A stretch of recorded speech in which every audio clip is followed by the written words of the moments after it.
आज का कहानी कुछ इस तरह है मेरे दोस्त कि आज हमारे मॉडर्न हिस्ट्री का जो हम लोगों ने स्टार्ट किया था, एक ऐसे आंधी के विषय में पढ़ेंगे कि यार ये जो हमारा देश का जो मूवमेंट जो चल रहा था, बड़ा शांति प्रिय चल रहा था। और जो भी मूवमेंट चला रहे थे उसके विरोध में या उसको रोकने के लिए सामने वाली गवर्नमेंट, इट मींस ब्रिटिश, आगे आ जाती थी हमें रोकने के लिए। We have seen during partition of Bengal, during non cooperation movement, during civil disobedient movement. अब यह है आप सभी का क्विट इंडिया मूवमेंट, भारत छोड़ो आंदोलन, जो आप सभी का 1942 में हुआ था। ठीक है, थोड़ी बैकग्राउंड से बातें करेंगे, थोड़ा कहानी को कनेक्ट करेंगे। ठीक है, पहले समझ लो इस चैप्टर में हम लोग क्या पढ़ने वाले हैं। पहले इस चैप्टर में चढ़ेंगे भाई साहब जो हुआ था हमारा क्विट इंडिया मूवमेंट, इसका काउजेस क्या था, जो हमारा पैटर्न है पढ़ने का आईसीएसई का, काउजेस क्या है, और रिजल्ट बोलो या इंपैक्ट बोलो, यहां पे इंपैक्ट के रूप में पढ़ेंगे उसका इंपैक्ट क्या हुआ। और यहां पे पढ़ेंगे भाई साहब एक्चुअली गेम में हुआ क्या था। बस ये तीन चीज पढ़ेंगे, इसके अलावा ये चैप्टर में कुछ नहीं पढ़ेंगे। बस बहुत छोटा सा चैप्टर है, फटाक से कंप्लीट हो जाएगा। चलिए, ये क्विट इंडिया मूवमेंट क्यों निकाला गया, क्विट इंडिया मूवमेंट क्यों निकाला गया। देखो एक्चुअली क्या था आप सभी का, 1940 से लेकर 1948 मतलब 1914 से लेकर 1914 से लेकर 1948 तक 18 तक आप सभी का फर्स्ट वर्ल्ड वॉर चला। ठीक है, फर्स्ट वर्ल्ड वॉर चला। तो यहां पे क्या हुआ था, हमारा कुछ डिमांड था जो फुलफिल नहीं हुआ। ठीक है, कुछ उन लोगों ने शर्त रखी थी। इसी तरह हमारे साथ जब सेकेंड वर्ल्ड वॉर 1931 से लेकर 39 यार 1930 1945 तक, ठीक है, पता नहीं यार बोल कुछ और रहा हूं लिख कुछ और रहा हूं। ठीक है, जो लिख रहा हूं वही सही है। सेकेंड वर्ल्ड वॉर, ठीक है, सेकेंड वर्ल्ड वॉर आप सभी का 1939 से लेकर 1945 के बीच में आप सभी का हुआ था। ठीक है, क्या हुआ था कि अंग्रेज का क्या कहना था, ब्रिटिश का क्या कहना था कि जिस तरह आपने इसमें हमें साथ दिया था, भले हम बेवफा निकल गए थे, उसी प्रकार से आप इसमें साथ निकलिए, निकलेंगे तो बेवफा ही, मन में सोचा मगर आपको हम कुछ देंगे। ऐसी बातें हुई। बस वही चैप्टर इसी के बेस पे है। उसने कहा कि सर युद्ध में लड़ो, युद्ध में बुलाने की बातें की। ठीक है, चलिए समझते हैं सारी चीजों को। ठीक है, थोड़ा बहुत समझ में आया होगा, थोड़ा बहुत नहीं भी आया होगा, कोई बात नहीं। चैप्टर कंप्लीट होने के बाद I am guarantee to my dear friends, ये चैप्टर आप सभी को इतना बेहतरीन ढंग से क्लियर होगा, शायद आपका क्लियर पहले कभी नहीं हुआ होगा। पूरी कनेक्टिविटी में चल रही है। 3 वेरियर्स हम लोगों ने, 4 वेरियर्स हम लोगों ने पढ़ा। ठीक है, 4 वेरियर्स हम लोगों ने पढ़ा। थोड़ा मैं डिस्क्राइब करने में विश्वास करता हूं कनेक्टिविटी में। 1857 पहला बैरियर पढ़ा, दूसरा हम लोगों ने पढ़ा 1885, तीसरा पढ़ा 1905, ठीक है, चौथा टाइम लाइन पढ़ा जो इंपॉर्टेंट रहा 1920, इसके बाद जो टाइम लाइन पढ़ा वो पढ़ा 1930, इसके बाद जो टाइम लाइन पढ़ा वो पढ़ा हम लोगों ने 1942, जो अभी हम लोग यहां पर है। ये हम लोगों ने पढ़ लिया, ये भी पढ़ लिया, ये भी पढ़ लिया, ये भी पढ़ लिया, ये भी पढ़ लिया। अब हम लोग यहां पे 1942 द क्विट इंडिया मूवमेंट। चलिए पहले देखते हैं क्विट इंडिया मूवमेंट है क्या, फिर काउजेस समझेंगे। क्विट इंडिया मूवमेंट आप सभी का एक्चुअल में क्या था कि ऑल इंडिया कांग्रेस कमिटी, जितने भी कांग्रेस कमिटी में जितने भी मेंबर्स थे उन सबका क्या हुआ, मीटिंग हुआ। ठीक है, कहां पे हुआ, बंबई में मीटिंग हुआ। मुंबई, जिसको अभी मुंबई बोलते हैं, उसमें बंबई में मीटिंग हुआ था आप सभी का 8 जुलाई। ये डेट इंपॉर्टेंट है, 4 डेट मैंने आप सभी को बताया, याद रखिएगा, ये चौथा डेट था। ठीक है, 1942 जो डेट मैंने बताया, कब, 8 अगस्त 1942 में आप सभी का क्विट इंडिया मूवमेंट के लिए मीटिंग हेल्थ किया गया कांग्रेस के सारे कमिटी के द्वारा, सारे मेंबर्स के द्वारा। ठीक है, और क्या किया, पास किया quit India resolutions adopted at Wardha in July 1942। अब ये क्विट इंडिया रिजोल्यूशन क्या है, क्या होता है, जैसे अभी आप सबको पता होगा, आप लोगों ने पॉलिटी में पढ़ा होगा, आई थिंक चैप्टर 1 में बिल के विषय में पढ़ा होगा आप लोगों ने। बिल पास किया जाता है, Lok Sabha, Rajya Sabha, money bill, ordinary bill, ऐसा चीजों आप लोग पढ़ के आए। Am I right my dear friends. ठीक है, जिसको समझ में आ रहा है ठीक है। ठीक है, बिल क्योंकि आपका सिलेबस का अंग है, इसलिए मैं सिलेबस से लिंक करने का थोड़ा प्रयास किया। ठीक है, तो जैसे ही बिल पास करता है तो मेजोरिटी होता है तो बिल पास हो जाता है। उसी तरह ये क्या रहा, मेजोरिटी रहा, बिल पास कर दिया। तो जो मेजोरिटी में बिल पास हुआ ना कोई चीज, इसी को रेजोल्यूशन नाम से सबसे संबोधित करते हैं, क्विट इंडिया रेजोल्यूशन। ठीक है, उसके कुछ रूल्स रेगुलेशंस, कुछ अपने आइडियाज, कुछ अपने नियम्स, कुछ अपने व्यूज, सब कुछ डालते हैं। ठीक है। The Congress propose to start the non violence mass struggle under the leadership of Gandhi ji. मतलब कांग्रेस ने जो प्रपोज किया इस मूवमेंट को चलाने का निर्णय क्या लिया, नॉन वायलेंस, क्योंकि शुरू से ही हम लोग नॉन वायलेंस का ही फॉर्मूला इस्तेमाल कर रहे हैं और नॉन वायलेंस फॉर्मूला ही इस्तेमाल करना सही रहा अकॉर्डिंग टू गांधी और अकॉर्डिंग टू अचीवमेंट। यार we actually got a freedom under the leadership of Gandhi ji. ठीक है। और जो ये लीड कर रहे हैं मूवमेंट, ये महात्मा गांधी कर रहे हैं। जितने भी हम लोगों ने पढ़ा सारा महात्मा गांधी आने के बाद इस देश में सारे मूवमेंट को गांधी जी के द्वारा ही लीड किया गया। तो ये मूवमेंट भी उन्हीं के द्वारा लीड किया गया। ठीक है। इसमें बात कहा कि भारत बस छोड़ना है आपको। ठीक है। If this demand of the immediate, demand क्या किया, ये देखो डिमांड क्या किया, immediate and complete independence was not considered by the British. Demand actually था कि हमें तुरंत और पूरी आजादी दो, तुरंत इमीडिएट एंड कंप्लीट इंडिपेंडेंस या कंप्लीट फ्रीडम आप हमें तुरंत दो, बट ब्रिटिश इस पर कंसिडर्ड नहीं करेगा। इन हिज स्पीच, हिज किसकी बात कर रहा है, आपसे महात्मा गांधी का, before the All India Congress Committee, Gandhi ji declared that it was the decisions of do and die. ये अंडरलाइन कर लो इस लाइन को। गांधी जी ने क्या लिया यहां डिसीजन, थोड़ा मैं क्लीन कर दूंगा, do and die, to do और डाई, करो या मरो का नारा गांधी जी ने दिया इस स्पीच में। फाइनली डिक्लेयर किया उसने, गांधी डिक्लेयर दैट कि भाई करना है, इस जो हमारा क्विट इंडिया मूवमेंट चला रहे हैं इसमें काम करना है या मरना है, मतलब कि जान देना है। मतलब कि ये समझ में आ रहा है कि 19 आप लोगों को मैं पढ़ा चुका हूं, इसलिए मैं डेट का रेफरेंस अब थोड़ा ज्यादा लूंगा। ठीक है, क्योंकि मैं ज्यादा डेट आपको नहीं बताता हूं, वरना भैया क्या बता देते हो। ठीक है, इसलिए मैं आपको जो रिलेवेंट है वही बताता हूं। ठीक है, रिलेवेंट से ज्यादा नहीं बताऊंगा। तो 1922 चौरी चौरा इंसिडेंट हुआ और वहां पे क्या हुआ, इतना बढ़िया मूवमेंट जो नॉन कॉर्पोरेशन का चल रहा था उसे गांधी जी ने बंद कर दिया। रीजन था बस कि जो 22 पुलिस ऑफिसर को था वो चौरी चौरा विलेज उस पुलिस स्टेशन में जला के राम राम सत्य कर दिया था उनका। तो उसके वजह से उतना बड़ा डिसोल्यूशन को उसने बंद कर दिया। तो उससे क्या साइन देता है कि गांधी जी नॉन वायलेंस को फॉलो करना है और मोटो भी रखा है भैया नॉन वायलेंस से। मगर ये गांधी जी का जो लाइन है डू और डाई, ये दिखाता है वायलेंस को। दो डायमेंशन सोचना। अब मुद्दा आएगा कि सर ये कैसे हो सकता है कि इस समय गांधी जी बोल रहे भैया कुछ नहीं, बदमाशी कुछ नहीं करना है, और 1942 में कह रहा है भैया करो या मरो। क्या गांधी जी किस विचारधारा के आदमी थे? विचारधारा ही वही रहता है, मगर कभी क्या कहते हैं परिस्थिति, और उसने जो उस देश को उस समय की जो अंडरस्टैंडिंग रहा उस अंडरस्टैंडिंग के बेस पे डिसीजन लिया। क्यों बोला डू एंड डाई? उस समय क्यों नहीं बोला, उस समय क्यों नहीं किया? भारत के लोगों का हालत खराब कर देते। जिस तरह रिवॉल्ट ऑफ 1857 में, जानते हो रिवॉल्ट ऑफ 1857 में जब मूवमेंट चला दिया गया उसके बाद तो फेल हो गया, बाद में पकड़ के मारा गया। सजा पता क्या दिया गया था? डेड, सीधा आपको लटका दिया जाएगा। जो जो उससे रिलेवेंट था सबको लटका दिया गया, बस मार दिया जाएगा, काम खत्म। तो गांधी जी को पता था अगर उस समय हम छेड़छाड़ ज्यादा करेंगे, जो आइडियोलॉजी पे हम फॉलो करते हैं, मगर जो डिमांड है दिक्कत आ जाएगी। यहां पे लगा कि हम डू एंड डाई भी करेंगे तो काम चल जाएगा। क्योंकि अब ये क्यों, क्योंकि मैंने बताया ना आपको सेकेंड वर्ल्ड वॉर चल रहा था फ्रॉम 1939 से लेकर 1945 तक, और ब्रिटेन की हालत खराब हो रही थी, पूरा पीछे से धुआं निकलना शुरू हो गया था, हालत खराब था। इसलिए गांधी जी ने 1942 में, बस 3 साल बचा था उसके बाद खत्म हो जाता। ठीक है, तो ये गांधी जी का डिक्लेरेशन रहा। ये था क्विट इंडिया मूवमेंट का बेसिक इन्फॉर्मेशन। अब आपके टॉपिक में काउजेस, जो क्विट इंडिया मूवमेंट क्यों चलाया गया। हम लोग समझा कि क्विट इंडिया मूवमेंट क्या है, अब समझते हैं ये चलाया क्यों गया एक्चुअल में, what's actual reasons for run this movement. पहला चीज काउजेस, जिस तरह हम लोग का फॉर्मेट है आईसीएससी का, काउजेस समझते हैं। काउजेस में पहला है क्रिप्ट मिशन। क्रिप्ट मिशन आप सभी का 1942 में क्रिप्ट मिशन आप सभी का लाया गया।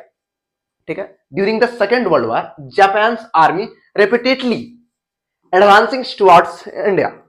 मतलब क्या हुआ कि दूसरा युद्ध, जब दूसरा विश्व युद्ध हो रहा था second world war, at a time जो आपका जापान था, जापानीज था, वो भारत की ओर बहुत ही तेजी में और लगातार आ रहे थे, रिपीटेडली एडवांसिंग टुवर्ड्स इंडिया। अब मुद्दा है कि भैया यार वो क्यों आ रहा था, उसे भी कब्जा करना था क्या मेरा देश? अरे नहीं नहीं, कब्जा नहीं करना था। एक्चुअली जापान और ब्रिटेन दोनों अलग अलग पार्टी में थे, दोनों अलग अलग पार्टी में था। जिस तरह हमने पढ़ा था फर्स्ट वर्ल्ड में अलाइंड, अभी आगे पढ़ेंगे सेकेंड वर्ल्ड वॉर में एक्सिस पावर, अलाइंड पावर, दोनों अलग अलग पार्टी में थे। और जापान ब्रिटेन को बांध के मारने का क्षमता रखता था। उस समय जापान, जर्मनी बहुत पावरफुल कंट्री था, बहुत पावरफुल। अभी जब हिटलर पढ़ाएंगे ना आपको बताएंगे कि हिटलर क्या आदमी था। हिटलर एक सोल्जर से उस देश को पूरा चलाने वाला। डिफिनेशन डिक्टेटरशिप का अगर डिफिनेशन बोलते हैं ना लोग, डिफिनेशन से लोग को समझ में नहीं आता है, बस हिटलर बोलता है तो समझ में आ जाता है। ये पावर था उसमें। पढ़ाएंगे आगे, आगे चैप्टर है आपसे, देखिए आपको बताएंगे कौन है वो। तो ये फ्रांस, ये जापानीज इंडिया के खिलाफ क्यों? क्योंकि जब भी ब्रिटेन को मारने के लिए जापान आता था, ठीक है, जापान जब भी इसको डंडा मारने आया या बंदूक लड़ने आया, आगे इंडियन सोल्जर्स भेज देता था। अब जापानीज को यह लगा कि यार अगर हमें मारना है, ब्रिटेन को हराना है, तो हमें उसके वो जहां जहां ऑक्युपाई करके रखे हैं, जैसे बर्मा जिसको अभी हम लोग म्यांमार कहते हैं, ऐसी जितनी भी कंट्रीज उसके अंदर में, जैसे चाइना उस समय इसी के अंदर थे, तो पहले इनको मारो। तो बोला भारत सबसे खतरनाक आर्मी है, पहले इसको खत्म करो, ठीक है, खत्म करो तो फिर कुछ हो सकता है, फिर काम हो जाएगा। तो ये रीजन रहा। क्योंकि यार एक नियम, पॉलिसी सिंपल है, अगर तुम्हें सामने वाले को मारना है ना, किसी भी व्यक्ति को, किसी भी कंडीशन में, रियल लाइफ में भी सामने वाले का हराना है, मारना है ना, तो उसके जो सहयोगी हैं उनको धीरे धीरे खत्म करना स्टार्ट करो। ये पॉलिसी इंडियन पॉलिटिक्स वाला बहुत अपनाता है। 200 करोड़ रुपया पैसा धोती कंगर ले लिए, ठीक है, ऑपोजिशन के पास गए, बोले भैया जिस जिस एमएलए को आना है आ जाओ, जिस जिस एमपी को आना है आ जाओ। क्या किया? उसके सहयोगी को तोड़े।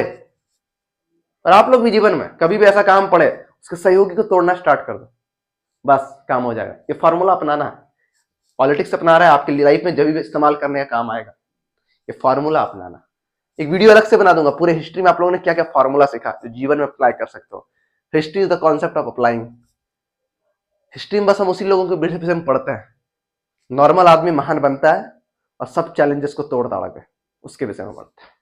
तो ये चीज था कि जापान, आप सभी का रिपीटेडली भारत आ रहा था, लेकिन became necessary for the British to break the political deadlock in India. मगर जो भारत वाला पार्टिसिपेट ही नहीं करना चाह रहा था, जो भारत में डेडलॉक हो गया था, पॉलिटिकली डेडलॉक, तो ब्रिटिश ने क्या किया? लालच देना स्टार्ट किया, हम आपको ये देंगे वो देंगे। भैया क्या क्या देंगे बता दीजिए, बताएंगे दोस्त, अभी वही टॉपिक आएगा, ठीक है। तो उसको मनाने के लिए, फुसलाने के लिए, जैसे आपकी जब गर्लफ्रेंड रुस जाती है, जब आपकी गर्लफ्रेंड आपके बात नहीं मानती है, उसे मनाने का काम आता है। तो आप बड़े बड़े वादे करते हैं, बड़े बड़े बातें करते हैं कि आपके बर्थडे में हम ये देंगे, मेरे बाबू ये कर लो, ऐसा हो जाएगा वैसा हो जाएगा, अब आगे से नहीं करेंगे, हम ये करेंगे वो करेंगे, मतलब फुसलाते हैं। चांद ला देंगे, तारा ला देंगे, साला तुम्हारा औकात यहां तक नहीं है, ठीक है। तो ये सारे ऐसे फॉर्मेट, तो बस सेम फॉर्मूला ब्रिटेन भारत के साथ अपनाया। मेरे बाबू ने खाना खाया कि नहीं खाया, वही फॉर्मूला अपनाया इसने। पर भारत ऑलरेडी इतना बार फुसल चुका था, ठीक है। अगर एक लड़की का बार बार फुसला रहा है और बार बार मान जा रही है तब बेवकूफ है। और भारत वही काम कर रहा था, उस समय फुसलाया, 1905 में भी फुसलाया, 1857 में फुसलाया, 1920 में, 1922 में, 20 में भी फुसलाया, 1930 में भी फुसलाया, सेकेंड राउंड टेबल कॉन्फ्रेंस। अब यहां पे बोला ना भैया अब तो हम समझदार हो गए, अब ना फुसलेंगे, ये कॉन्सेप्ट हुआ यहाँ पे, ठीक है। फिर क्या हुआ? चर्चिल, ये कौन था भैया? चर्चिल उस समय के प्राइम मिनिस्टर थे ब्रिटेन का। उसने अनाउंस किया कि मार्च 1942 में, थोड़ा हिंदी मेरा निकलेगा क्योंकि मैं जनरल कंपटीशन को भी पढ़ाता हूं, तो थोड़ा बहुत क्या होता है ना कि हमें बाइलिंगुअल चलना पड़ता है, इंग्लिश हिंदी दोनों को लेकर, ठीक है, क्योंकि मैं कंपटीशन एग्जाम को भी पढ़ाता हूं, ठीक, हमारी खुद की संस्था है, तो थोड़ा सा निकल जाता है, ठीक है, क्योंकि माइंड सेटअप उस तरह बन जाता है ना, थोड़ा सा टाइम लगता है। ऑलरेडी मैं आईसीसी को 3-4 बैच पढ़ा चुका हूं, ठीक है। तो जो सर स्टैफर्ड क्लिफ थे, जिसके नाम पे रखा गया था, ठीक है, वो कौन थे? Member of the war cabinet, ठीक है, वार कैबिनेट के वो मेंबर थे। Could go to the consolations with their parties, मतलब भारत देश में जितने भी पार्टीज थे सबसे कंसोलेट करने गया, बातचीत करने गया, समझौता करने गया कि क्रिप्ट मिशन ला रहे हैं, कुछ ऐसा ऐसा ऐसा ऐसा ऐसा है। क्या क्या है भैया बता दीजिए। चलिए अब जान लेते हैं कि क्रिप्ट मिशन में एक्चुअली क्या क्या चीजें हैं। ठीक है, आराम से पढ़ेंगे, सब कुछ समझ लेंगे। एक बार कॉन्सेप्ट क्लियर कर लोगे मेरे भाई, मजा आ जाएगा। और एग्जाम का टाइम अगर चल रहा है तो मैं कहूंगा कि वीडियो आप लोग एक बार देख के सिलेबस कंप्लीट कर लो, और एग्जाम से पहले एक बार आप लोग क्या करो, 2x के स्पीड में सारी वीडियोस हमारे देख लो, सारा स्टोरी दिमाग में क्लियर होते चलेगा, सारी। बहुत फायदा रहेगा, आप लोग देख लेना। बाकी मेरा काम था बताना, और मैं बता भी दूंगा कि बोर्ड के टाइम में कैसे पेपर को हैंडल करना है, कैसे मैक्सिमम स्कोर कर सकते हैं, क्योंकि मैंने खुद ही full out of full score किया था। ठीक है, तो कैसे कर सकते हैं सब चीजों पे, ठीक है, बताया जाएगा। तो क्रिप्ट मिशन में क्या क्या प्रपोजल था उनको हम लोग देखते हैं, क्या क्या प्रपोजल आप सभी का था। ठीक है, पहला प्रपोजल था कि India should be the given A dominance status when the war could be and. मतलब कि 1945 जब वार खत्म हुआ, मतलब कब खत्म होता उस समय थोड़ी पता था, वार जब खत्म होगा इंडिया को डोमिनेंस स्टेटस का रूप मिलेगा, डोमिनेंस। ठीक है, ये उन्होंने कहा कि भारत को देंगे। पहला चीज याद है, डोमिनेंस स्टेटस। दूसरा क्या कहता है कि एक हम कॉन्स्टिट्यूशनल असेंबली बनाएंगे, संविधान सभा, जहां पे नियम और कानून बनेंगे। ठीक है, कॉन्स्टिट्यूशन असेंबली एक्चुअली वो 1945 में बनाया गया था। ठीक है, तो उनके पहले फिर ड्राफ्टिंग चेयर बनते हैं, फिर डॉक्टर अम्बेडकर बनते हैं, फिर उसका पूरा हेड का चेयरमैन बनते हैं। आप 9th में पढ़े होंगे आप लोग, 9th में, हाँ 9th में है, हाँ, पढ़े होंगे आप लोग। फिर डॉक्टर राजेंद्र प्रसाद के विषय में पढ़ते होंगे, सच्चिदानंद सिन्हा के विषय में पढ़े होंगे, एम.एन. रॉय के विषय में पढ़े होंगे। ठीक है, तो कुड बी द सेटअप कि आपके लिए, आप लोगों के लिए कॉन्स्टिट्यूशनल या कॉन्स्टिट्यूट असेंबली सेटअप किया जाएगा। ठीक है, क्या होगा, इट कुड बी कंसल्ट, कौन कौन मेंबर रहेंगे, मेंबर जो रहेगा इलेक्ट करके आएगा लोअर हाउस से, मतलब लोकसभा से, lower house of the Indian legislative, जो भारत का लेजिस्लेटिव है, वहां के मेंबर इलेक्ट होकर आएंगे। And the representative of the Princy state nominated, मतलब जो प्रिंसी स्टेट है उनके नॉमिनेटेड किए हुए लोग आएंगे बाय देयर रूलर्स। ये शब्द को याद रखना, ये जो शब्द बता रहा हूं ना, ये बाय देयर रूलर्स, अभी आगे आपको पता चलेगा। ठीक है, इसके बाद it could be the setup the draft of a new constitution. मतलब क्या बोला, हम लोग संविधान सभा बनेंगे, वी विल क्रिएट और सेटअप द कॉन्स्टिट्यूशनल असेंबली, और उनमें जो मेंबर्स रहेंगे इलेक्ट होकर आएंगे लोकसभा से, लोअर हाउस से इलेक्ट होकर आएंगे। ठीक है, जो भारत का है। दूसरा जो प्रिंसी स्टेट है आप सभी के, उनके नॉमिनेटेड बाय द रूलर्स के द्वारा जो आएंगे उनको किया जाएगा। 3 पॉइंट हो गया।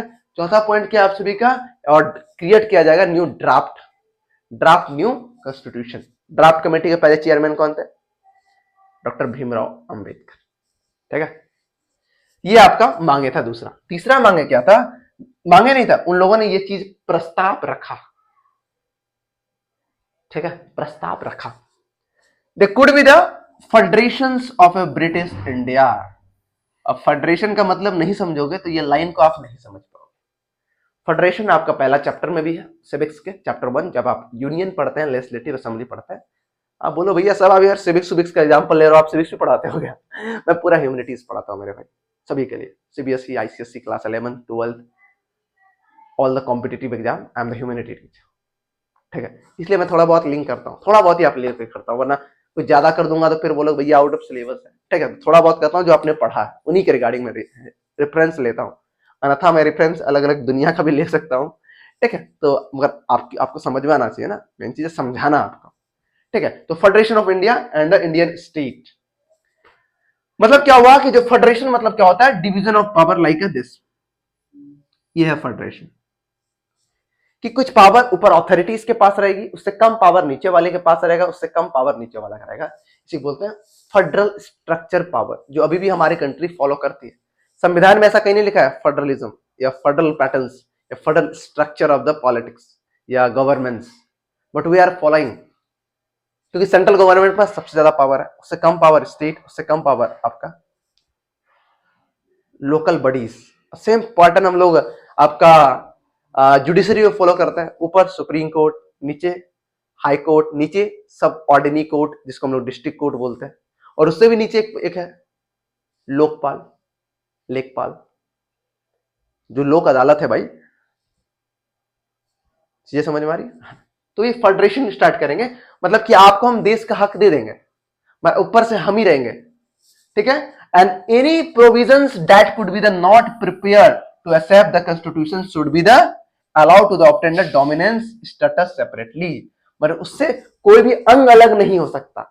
पाकिस्तान का मांग था ना कि हम एक अलग देश बना दो, तो उसने कहा कि भैया क्या बोला यहां पे, any provisions that was not prepared for accept the constitution should be allowed for the obtain dominance state status separately. किसी को अलग सेपरेट स्टेटस डोमिनेंस नहीं दी जाएगी। ठीक है, चौथा मांग क्या था, मांग नहीं था, चौथा उसका प्रस्ताव था।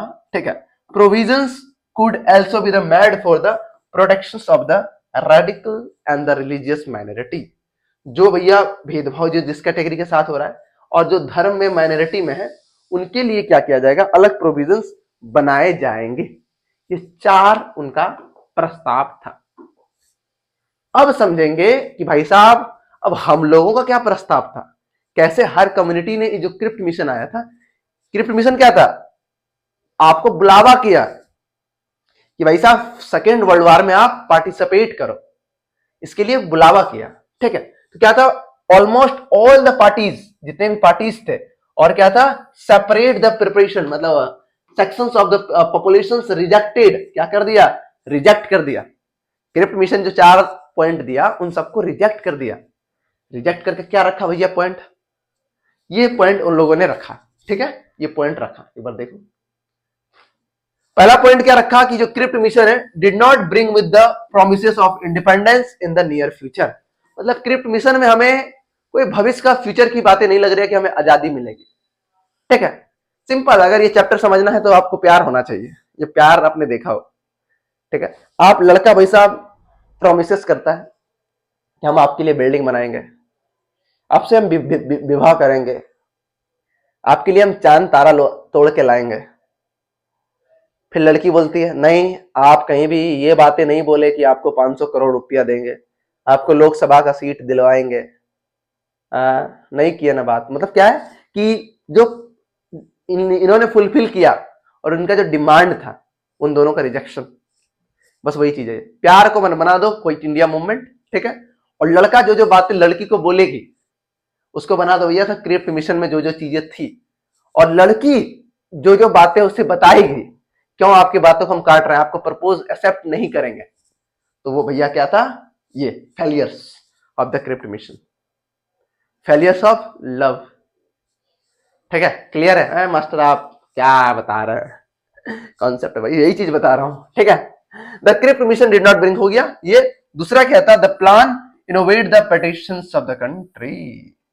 मतलब भैया साहब यहां दिखा गया कि भाई साहब कंट्री को इन्वॉल्व कर रहा है, तोड़ने का बात हो रहा है, ऐसा बात है। ठीक है, प्लान किया जा रहा है। और जो लीग अपोज कर रहा था, कौन लीग, मुस्लिम लीग, कि the create as the single union, the professionals did not accept the Pakistan separately. बोला है भाई, पाकिस्तान का बात ही नहीं किया कि हम आपको आजाद एक देश दे देंगे, आप अपना चलाओ, ऐसा भी तो बात ही नहीं किया आप लोगों ने। They did not grant the right for the self determination to the Muslim, self determination भी मुस्लिम को नहीं दिया। ये मुद्दा रखा। एक और है, नीचे शायद कट गया क्या, ठीक है, जो हिंदू महासभा है, Hindu Mahasabha rejected the फेयर्ड petition. ये चारों लोगों ने कैसे काटा, पहला कौन लोग था भाई साहब, पहले थे यहाँ ये जो कांग्रेस जो कंट्री को लीड कर रहे थे। दूसरा कौन था भाई साहब, ये भी कांग्रेस का व्यू मान। दूसरा क्या था, आप सभी का मुस्लिम। तीसरा क्या था, तीसरा आपका हिंदू महासभा। ठीक है, तो ये चारों आप सभी का पॉइंट लिखना पड़ेगा अगर पूछ ले। ठीक है, 2 पॉइंट और है, 3 व्यक्ति का बात कर लिए, चौथा बात करेंगे हम लोग माइनॉरिटीज का। The people of the Princy state had no right to send their representative proposed by the constitutional making body। क्या है मतलब भैया, क्या मतलब, क्या बता रहे हैं, याद है मैंने उस समय एक शब्द आप सभी को कहा था कि जो इलेक्ट करके रिप्रेजेंटेटिव भेजेगा वो वहां के प्रिंस भेजेगा, वहां का गवर्नमेंट रूलर भेजेगा। पर इनका क्या कहना है, जो पीपल है प्रिंसी स्टेट का, उसका कहना है कि हमारे पास तो कोई अधिकार ही नहीं अपने रिप्रेजेंटेटिव को भेजने का, वो तो राजा अपने मन से जिसको चाहे भेज दे, हमारे पास अधिकार होना चाहिए ना भेजने का, वो तो हमें अधिकार आप दे नहीं रहे हो। तो यहां पे क्या हो गया, प्रिंसी स्टेट या पीपल ऑफ प्रिंसी स्टेट। चौथा यहाँ पे सिख या साड़ी माइनॉरिटीज की बातें कर लें।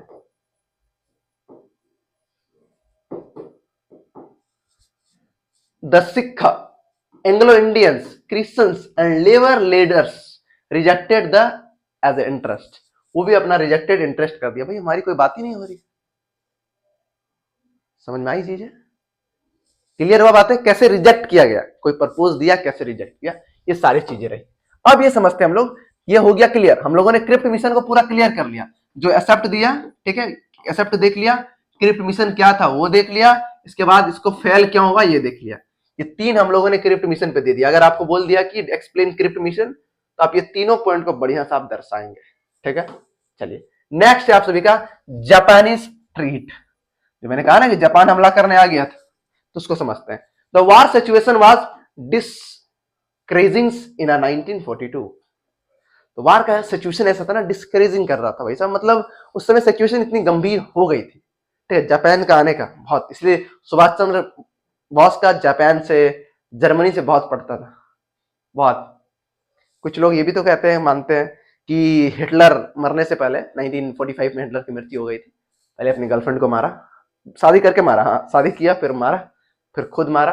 और उस समय सुनने आ रहा है कि सुभाष चंद्र बोस भी मिले थे टाइम ट्रेवल करके। फिर सुभाष चंद्र बोस का क्या हुआ पता नहीं चला कहानी। एट द सेंस की कुछ कहना है कि हेलीकॉप्टर से उनकी मृत्यु हो गई थी, क्रैश हो गया था।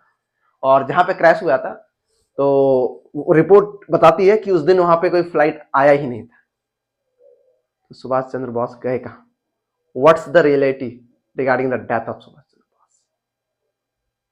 इतना महान, सबका अपना अपना व्यू है। मेरे हिसाब से लगता है, क्या बताऊं, नहीं बोल सकता हूं, ऑनलाइन मीडिया है, ठीक है।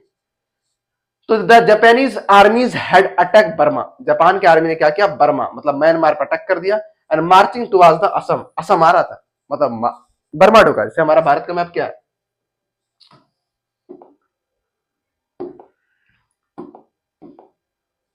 ये वाला जो एरिया है ना, ये वाला एरिया, ये हो गया आप सभी का बर्मा वाला एरिया, ठीक है, ठीक है। और बीच में आप सभी का असम है, यहाँ पे असम है, इधर अरुणाचल प्रदेश है, इधर नागालैंड, मिजोरम, ये सब सारा चीजें। तो ये वाला एरिया में ये ढुकना शुरू कर दिया था।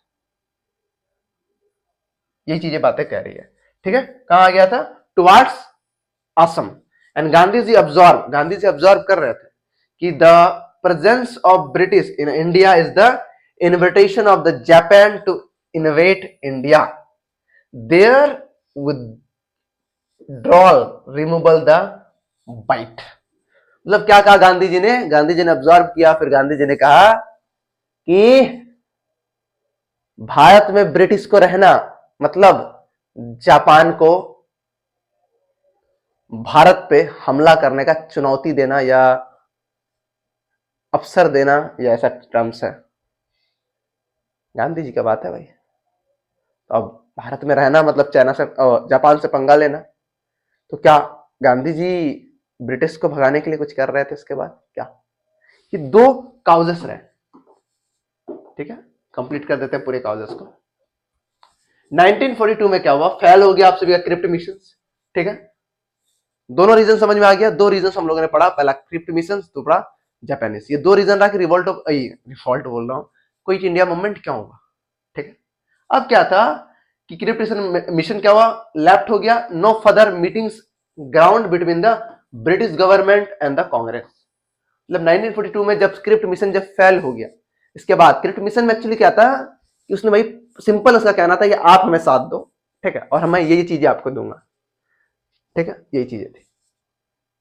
तो उनके बाद फेल होने के बाद भारत के लोगों के बीच में किसी भी प्रकार का मीटिंग नहीं हुआ। भारत के जो इंडिया के जो कांग्रेस के जो आप सभी लीडर्स थे, और दूसरा आप सभी के ब्रिटिश गवर्नमेंट में किसी प्रकार का मीटिंग नहीं हुआ, ठीक है। ये बातें कह रही है। Mahatma Gandhi felt that the British pressure in India to invitations to the Japan to invade India. British pressurise कर रही है, वही बात है कि British pressurise in India invitation of Japan to invade India. Japan को इनवाइट करना पड़ेगा, इन्वेंट आ रहा होगा भाई साहब हमला करने भारत पे। And that were be the withdraw could be the remove the bait. अच्छा वही पॉइंट है शायद, हाँ वही पॉइंट। इसके बाद देखो क्या होता है, ये फेल होने के बाद जब क्विट इंडिया मूवमेंट चला जाता है, ठीक है, उस समय क्या होता है, जितने बड़े बड़े लीडर्स थे, जितने भी आप सभी के बिग लीडर्स सब थे, इन सबको क्या कर दिया गया था भाई साहब, जेल कर दिया गया था। सारे लीडर को जेल कर दिया, क्योंकि मांगे उन लोगों ने रखा, मांगे पूरी किया नहीं। उन लोगों का मांग था ना भाई साहब कि हमें भाई साहब जो हमारा मांग है वो मांग फटाक से आप लोग कंप्लीट कर। क्रिप्ट मिशन को पास नहीं किया, फेल हो गया। तो फिर क्या सोचा उन लोगों ने कि सबको जेल डालो। जवाहरलाल नेहरू, सुभाष चंद्र बोस, सरदार वल्लभ भाई पटेल, महात्मा गांधी और जितने बड़े बड़े लीडर्स थे सबको जेल। तो अब देश कैसे चलेगा, अभी मूवमेंट कैसे चलेगा? क्योंकि क्विट इंडिया मूवमेंट के बाद हमारा देश आजाद हो गया था, भारत छोड़ो आंदोलन। तो ये सारे कुछ महान लीडर हैं जिसका योगदान रहा, ठीक है। Arjuna Asif Ali, JP Narayana, Acharya Patwardhan, Ram Lohia, Nana Patil were with the prominent leader. जो छोटे मोटे जो भी लीडर्स थे राउंड फिगर, ठीक है। तो उनके बाद उनको जेल जाने के बाद उस मूवमेंट्स को जो छोटे मोटे रीजनल लीडर्स थे या रिलीजियस लीडर थे या जो भी कुछ पार्टिसिपेशन था उनका क्विट इंडिया मूवमेंट में, तो वो उनको लीड करने लगा आगे, क्योंकि जेल में डाल दिया गया था। अब देखते हैं आगे क्या कहानी है, आगे इम्पैक्ट क्या है, और इन्हीं के साथ आपका चैप्टर खत्म हो जाता है। पूरा क्विट इंडिया मूवमेंट आपका चैप्टर यहीं पे खत्म हो जाता है, बस इम्पैक्ट पढ़ेंगे, काम खत्म। फिर एक बार पूरी कहानी को हम कनेक्ट करेंगे, फिर चैप्टर कंप्लीट करेंगे, क्योंकि हम कनेक्ट हर चैप्टर के अंत में कर देते हैं। इससे क्या होता है, पूरा चैप्टर रिवाइज हो जाता है आप सभी का, ठीक है। The movement has been following the impact. Impact क्या क्या मूवमेंट कर रहा, ठीक है। क्विट इंडिया मूवमेंट का इम्पैक्ट जो रहा, fact short living, fact short living, it importance to lay in the fact that it demonstrate the depth that the nationalist feel had reached the country and the great capacity of the for struggle and sacrifices for the people had development। ये movement का impact क्या हुआ, लोगों के प्रति देश प्रेम और ज्यादा हो गया, स्ट्रगल कर लेने का, सेक्रीफाइस करने का। सभी लीडर्स भी धीरे धीरे इमर्ज होने लगे ना, क्योंकि आप एक कॉन्सेप्ट है, mature people never fight in double battle. क्या मतलब, जो मैच्योर व्यक्ति होता है ना, वो कभी भी दो बैटल पे फाइट नहीं करता है, कभी नहीं। और ब्रिटिश यही गलती कर रहा था, जैसे उधर वर्ल्ड वार के लिए भाग रहा था, इधर भारत वाला मार रहा था। और दो फील्ड पे आप वार नहीं कर सकते हैं, कभी नहीं। ब्रिटिश ने यही गलती किया, ब्रिटिश खत्म हो गया। और आप भी अपने जीवन में कभी भी डबल बैटल में फाइट मत करना, इधर प्रेम भी कर रहा है, इधर तैयारी भी कर रहा है, नहीं हो सकता सर। दोनों टाइम कंज्यूमिंग है, दोनों को मैनेज करने के चक्कर में 90% बच्चा का लाइफ क्रैश हो जाता है। और एक एज के बाद वो सारी चीजें समझ में आती है। कोई भी चीज में आप लोग डबल बैटल मत खेलिए, इधर ये भी कर लेंगे उधर वो भी कर लेंगे। भाई डबल बैटल मैच्योर पीपल के लिए नहीं है, मैच्योर पीपल के लिए। That's why this point you have to note it in your mind, और कॉपी में लिख लो, ठीक है। वरना एक लास्ट में वीडियो बनाऊंगा पूरा हिस्ट्री का, पूरा सीख आप क्या सीखा हिस्ट्री से, हिस्ट्री अबाउट द लर्निंग, जो आपका जीवन परिवर्तन करने का क्षमता रखती है। बस जीवन आपके हाथ में होना चाहिए, जीवन का रिमोट आप अपने हाथ में रखिए। एग्जाम आएगा, डिप्रेशन आएगा, उसको स्ट्रेस को हैंडल करना। ये स्ट्रेस खत्म नहीं होगा पहला चीज, क्योंकि आपको स्ट्रेस हो रहा है, it means are you serious in regarding your examination. आप सीरियस हो अपने प्रिपरेशन को लेकर, अगर आप उसके विषय में पढ़ रहे हो, जान रहे हो, सीरियस हो। मगर सीरियस हो, और जो डिप्रेस आ रहा है, जो ओवर थिंकिंग टॉपिक्स के विषय में आ रहा है, ये जेन्युइनली है, सबको आता है, हमेशा आता था, आज नया कुछ नहीं। किसी के विषय में भी कोई भी कार्य करता है, घर में शादी होता है तो ओवर थिंकिंग नहीं होता, फंक्शन भाई ऐसा होना चाहिए, कुछ गड़बड़ नहीं होना चाहिए, ऐसा होना चाहिए, हाँ, और उसको मैनेज किया जाता है। ओवर थिंकिंग खत्म नहीं होता है, स्ट्रेस खत्म नहीं होता है, ये सब मैनेज किया जाता है। इसको इंगेज कर दो कहीं, ठीक है। कैसे करेंगे, धीरे धीरे सब हो जाएगा, ठीक है।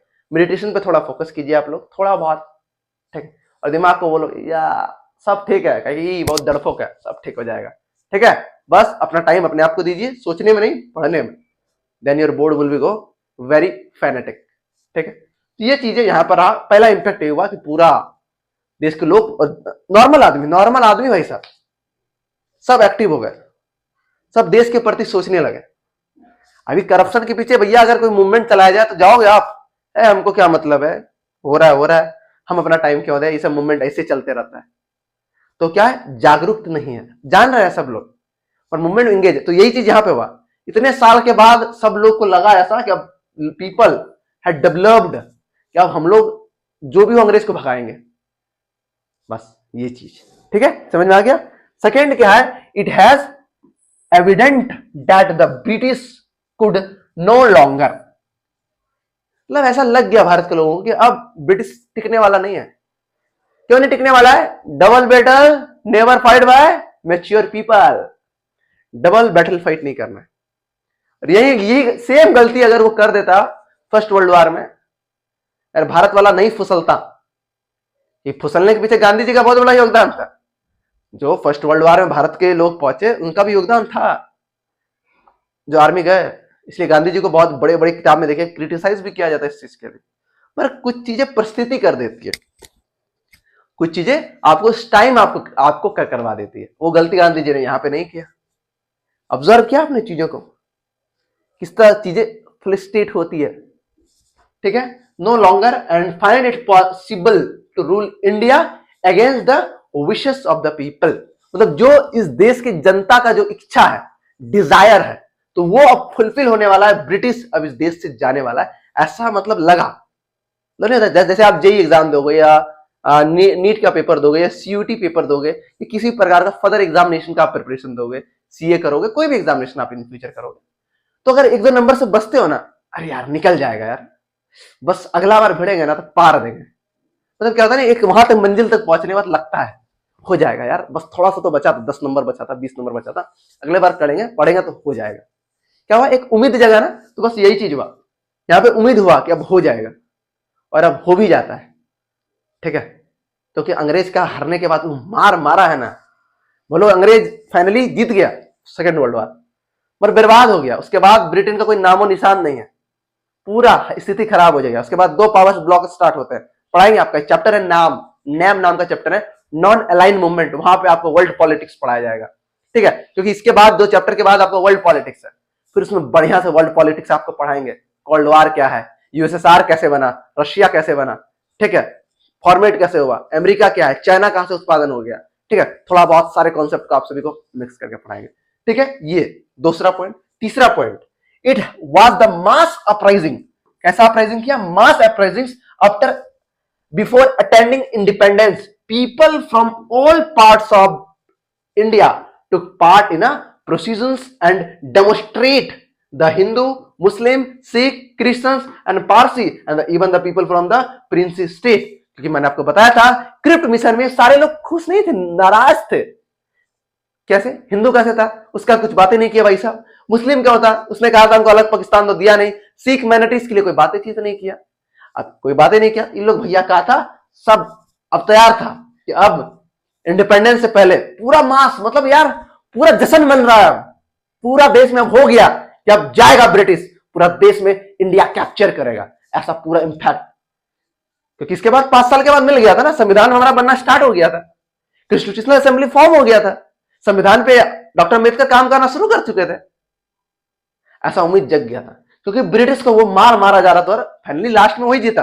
और होता है ना, कभी कभी लात खा के भी जीत जाता है लोग। ठीक है, तो वो चीज हुआ उनके साथ, पर जीतने का भी क्या फायदा, क्योंकि हमेशा ये देखा गया कि जब भी वार हुआ है, ना जीतने वाला का फायदा हुआ है ना हारने वाला का फायदा हुआ है, दोनों का नुकसान होता है। जीत के भी आप कुछ नहीं कर पाओगे, क्योंकि आप इतना लॉस खा जाओगे ना। बहुत पैसा था उनके पास, बस उसका डोमिनेंस था वो खत्म हो चुका था। क्यों खत्म हुआ था, क्योंकि 2 पावर्स ब्लॉक स्टार्ट हो गया था, बाइपोलैरिटी। आप 12th के पॉलिटिक्स में पढ़ेंगे अगर कोई बच्चे ह्यूमैनिटीज के लिए जाएंगे। ठीक है, 2 यूएसएसआर और अमेरिका फॉर्म्स हो गए थे। ठीक है, नाटो इधर वार्सो पैक्ट एक्ट, आगे पढ़ेंगे आपके चैप्टर में है। ठीक है, वो कनेक्ट वहां बन जाते हैं। अब 2 पावरफुल व्यक्ति हो गया, मान लो कि आपकी क्लास में आप बहुत दबदबा वाला आदमी हो, मगर 2 कोई और दबदबा वाला आदमी आ जाता है तो आपका दबदबा अपने आप हट जाता है। समझ में आई चीज है। कांग्रेस क्या था बिफोर मोदी, क्योंकि मोदी बीजेपी का फॉर्म एज ए कह सकते हैं कि ये लोकसभा 2014 से मोदी पूरा लीड कर रहा है। ठीक है, तो उससे पहले कांग्रेस का पूरा डोमिनेंस था। अटल बिहारी वाजपेयी बने, मगर टेम्पोररी बने, बहुत सारा अप एंड डाउन हुआ, फ्लक्चुएट हुआ। अभी देखो कांग्रेस का नामो निशान धीरे धीरे घटने लगा, फिर अपराइज कर रहा है। ठीक है, चीजें समझ में क्यों हुआ? क्योंकि उसमें कमी वो बात नहीं, खत्म हो गया था, क्योंकि उससे ज्यादा पावरफुल आ गया था, ये रीजन रहा। ठीक है, और जब यूएसएसआर बनता है, बहुत सारे यूरोपियंस कंट्री क्या करते हैं, मिल जाते हैं इनके साथ, यूएसएसआर के साथ, और कुछ ऐसे कंट्रीज होते हैं जो नाटो के साथ मिल जाते हैं। पाकिस्तान नाटो के साथ था, इसलिए जब युद्ध हुआ था कौन सा, भारत और पाकिस्तान का, एट ए टाइम क्या हुआ था आप सभी का, अमेरिका ने पाकिस्तान को मदद किया था और भारत को रसिया मदद किया था, क्योंकि भारत की जो प्रीमियम है, आपका प्रीमियम है, उसमें लिखा हुआ है सोशलिस्ट, और सोशलिस्ट जो आइडियोलॉजी है वो आप सभी का रसिया का है। चीजें समझ में कैसे कनेक्ट करता है चीजें, क्यों बताया ये सारी चीजें, क्योंकि ये सारी चीजें कनेक्ट है। उसी तरह ये चीजें जो हुई, ये कैसे हुए, उसके आउटपुट्स हुए। कोई एक दिन में कुछ नहीं बन जाता, ये मूवमेंट चला, सारे लोग रोड पर उतर गए, सब लोगों को लगा कि देश हमारा अब आजाद हो जाएगा, ये एक दिन में फॉर्म नहीं हुआ, इट्स टुक टाइम। इसी प्रकार के आपकी जीवन की बातें कर रहा हूं मेरे भाई, कोई भी चीज की आप तैयारी करो, पैसेंस रखो, धीरज रखो, टेंशन मत लो, हुआ ठीक, नहीं हुआ, बहुत ऑप्शन है यार, बहुत ऑप्शन है लाइफ में आपका। Don't think about it, just work on it, क्योंकि एक बार में कुछ नहीं होता। गांधी जी को सारा खाली शुरू में 3 जीते हैं, बाकी सब तो फेलियर है भाई। कोई नॉन कॉर्पोरेशन मूवमेंट खत्म, सिविल डिसोबीडिएंस मूवमेंट वो भी खत्म, क्या किए गांधी जी ने, सारा मूवमेंट में हार गए। मगर वर्ल्ड के सबसे फैनेटिक लीडर माना जाता है, फैनेटिक लीडर। हिटलर भी तो सेकेंड वर्ल्ड में हार के मारा गया, फिर भी वर्ल्ड के फैनेटिक डिक्टेटरशिप के लीडर कहलाते हैं। वाई, हारना गलत नहीं है, पर आपने जो हारने के दौरान आपने जो मेहनत किया पूरे प्रोसीजर में, वो मायने रखता है। That's why my dear friends, you have to focus on the procedure, don't focus on the result. हाँ, फल का चिंता होगा, कर्म करोगे फल का चिंता होगा, मगर चिंता करने से फल तो नहीं मिलेगा। फल कब मिलेगा, जब आप लोग कार्य करेंगे, जो कार्य है उस प्रोसीजर को फॉलो करेंगे। असफलताएं मिलेगी, असफलताएं जीवन का पार्ट है, असफलताएं के बिना ये जीवन नहीं है, जीवन है ही नहीं। जिस तरह किडनी के बिना, कोई अंग के बिना जीवन नहीं चल सकता है, असफलताएं के बिना जीवन नहीं चल सकता, और असफलता ही आपको स्ट्रांग बनाता है।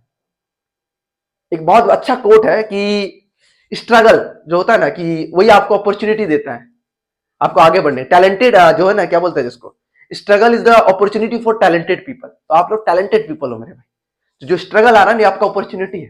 ठीक है, थोड़ी बातें आपको एक्स्ट्रा बातें बता रहा हूं, क्योंकि एग्जाम टाइम है, बहुत सारे डिप्रेशन होंगे, थिंकिंग होंगे, तो सबको एनहेंस करना है। ठीक है माय डियर, चलिए ये चीजें समझ में आ गई। चौथा point last, after the separation of the quit India movement the constitutional questions remained, doctor mind spelling error है, डोमेंट होगा, ठीक है अरे भाई साहब, close to the war of 1945। Constitutional assembly बन गया था और आप सभी का वार खत्म होने पे आ गया था, सेकेंड वर्ल्ड वार खत्म हो गया था। कब, 9 अगस्त में। आपको चैप्टर में पढ़ेंगे अभी सब, ठीक है। पहला जो जापान पे क्या कर दिया गया था, बम डाल दिया गया था, नागासाकी और आपका हिरोशिमा पे, ठीक है। इसमें भी कहानियां हैं, आपको उस चैप्टर में पढ़ाया जाएगा। अगर सारी कहानियां यहाँ पे बता देंगे तो बोलोगे सर कैसे कैसे बता दे रहे हो, ठीक है। तो सबको धीरे धीरे प्रोसीजर बाय प्रोसीजर हम लोग समझते रहेंगे। तो ये आपका पूरा चैप्टर यहाँ पे कंप्लीट होता है, जो जो चैप्टर्स आपके थे, ठीक है। सारे बातें पढ़ लिया, ठीक है। अब चलो थोड़ी सी मैं कनेक्टिविटी कर देता हूं आपको ऐड, ठीक है। थोड़ा मैं चीजों को कनेक्ट कर देता हूं, ठीक है। पूरा चैप्टर में हम लोगों ने क्या क्या पढ़ा अभी तक, ठीक है। जिस बच्चे को ये पॉइंट देखना है तो देख लो, ठीक है। हमारा हिस्ट्री कुछ स्टार्ट हुआ 1857 के रिवॉल्ट का बात है, ठीक है। हम लोगों ने पढ़ा कि इनके कुछ काउजेस रहे, ठीक है। क्वेश्चन वहीं से आएंगे, ठीक है। 1857 का काउजेस से क्वेश्चन आएंगे, क्योंकि मैं इंपॉर्टेंट टॉपिक्स पे वीडियो बनाने का थोड़ा टाइम नहीं मिल पाएगा, इसलिए मैं क्लासेस के बीच बीच में ही बताते रहूंगा, ठीक है। आपका जो काउजेस है, ठीक है, वो पढ़ लेना। रिजल्ट से भी क्वेश्चन आएंगे, उतना इंपॉर्टेंट नहीं है, ठीक है। 1857 का काउजेस पढ़ा हम लोगों ने। दूसरा हम लोगों ने क्या पढ़ा, इनका हम लोगों ने आप सभी का रिजल्ट पढ़ा। क्या पढ़ा हम लोगों ने, रिजल्ट पढ़ा, ठीक है। रिजल्ट पढ़ा, ठीक है। जो ये लगाऊंगा, ये इंपॉर्टेंट है, ठीक है। इसके बाद हम लोगों ने क्या पढ़ा कि कांग्रेस कैसे फॉर्म हुआ देश में, इसके बाद नेशनलिज्म कैसे ग्रोथ हुआ, राजा राम मोहन रॉय के विषय में हम लोगों ने पढ़ा, ज्योतिबा फुले के विषय में पढ़ा, कांग्रेस कैसे फॉर्म हुआ, वो सारी चीजें के विषय में पढ़ा, ठीक है। थर्ड चैप्टर में हम लोग पढ़ते हैं कि भाई साहब जो लीडर्स थे वो फॉर्म हुए, जो हमारे दादा भाई नौरोजी, सुंदरनाथ बनर्जी, गोपाल कृष्ण गोखले, इन तीनों लीडर के विषय में पढ़ते हैं। और इसमें कांग्रेस कैसे चलाया उसके विषय में पढ़ते हैं। तीनों के विषय में याद रखना, तीनों में से कोई ना कोई एक आपको एग्जाम में 100% दिखेगा। चौथा चैप्टर में हम लोग पढ़ते हैं कि इनका विरोध करते हैं कुछ मतलब लीडर, और उनका प्रोसीजर थोड़ा एग्रेसिव होता है, लाल बाल पाल पड़ता है। ठीक है, इसके बाद 5वां चैप्टर में पढ़ते हैं कि बंगाल विभाजन होने के बाद एक कांग्रेस फॉर्म मुस्लिम लीग फॉर्म हो गया, फिर वो उनका अलग डिमांड होने लगा, फिर बाद में मिलते भी हैं। 5 चैप्टर खत्म। 6ठा चैप्टर में हम लोग पढ़ते हैं महात्मा गांधी का एंट्री 1915 से, फिर उनका चंपारण पढ़ते हैं, अहमदाबाद पढ़ते हैं, इसके बाद हम लोग खेड़ा पढ़ते हैं, फिर हम लोग नॉन कॉर्पोरेशन पढ़ते हैं, उनका काउजेस पढ़ते हैं 3, उनका रिजल्ट पढ़ते हैं, उनका इम्पैक्ट पढ़ते हैं, फिर क्यों क्या प्रोग्राम चलाएगा वो सारी चीजें पढ़ते हैं 6 चैप्टर में। ठीक है, वहां से लेकर 32 तक पढ़ते हैं, 32। ठीक है, उनके बाद कोई आपका नॉन सिविल डिसओबीडियंट मूवमेंट पढ़ते हैं, उसके बाद राउंड टेबल कॉन्फ्रेंस पढ़ते हैं, फर्स्ट सेकंड थर्ड। ठीक है, वहां तक गांधी जी का चैप्टर कंप्लीट करते हैं। इसके बाद डायरेक्ट हम लोग जंप करते हैं आपका 1942 पे, क्विट इंडिया मूवमेंट, जो अभी आप सभी का कंप्लीट हो गया। मतलब हम लोग ऑलमोस्ट आजादी ले चुके हैं। मगर हम लोगों ने जैसे पढ़ा कि गरम दल और नरम दल थे, मतलब एक एग्रेसिव था, एक एग्रेसिव नहीं था, क्या यहां भी तो होगा? हाँ, Subhash Chandra Bose, INA, Indian National Army Forward Bloc, उनके विषय में नेक्स्ट चैप्टर में देखेंगे। इसके बाद भारत का विभाजन देखेंगे, पार्टीशन ऑफ इंडिया, और कैसे भारत को आजादी मिला। ठीक है, इनके साथ आपका इंडियन हिस्ट्री कंप्लीट हो जाएगा। बस 2 चैप्टर है, बहुत छोटा चैप्टर है, मैं कंप्लीट आप सभी का कर दूंगा। इसके बाद कंटेम्परेरी वर्ल्ड स्टार्ट करेंगे। ठीक है मेरे मित्र, आई होप कि ये पूरी चैप्टर आप सभी को क्लियर समझ में आ गया होगा, पूरी कनेक्टिविटी भी समझ में आ चुका होगा। ठीक है, चलिए इन्हीं के साथ इस पूरे वीडियो को हम समाप्त करते हैं। अगर वीडियो पसंद आए तो प्लीज लाइक जरूर कीजिएगा और चैनल को सब्सक्राइब करना आप लोग मत भूलना, ये चैनल आप सभी के लिए बहुत ही ज्यादा इंपॉर्टेंट है। मिलते हैं नेक्स्ट क्लास में, तब तक के लिए जय हिंद।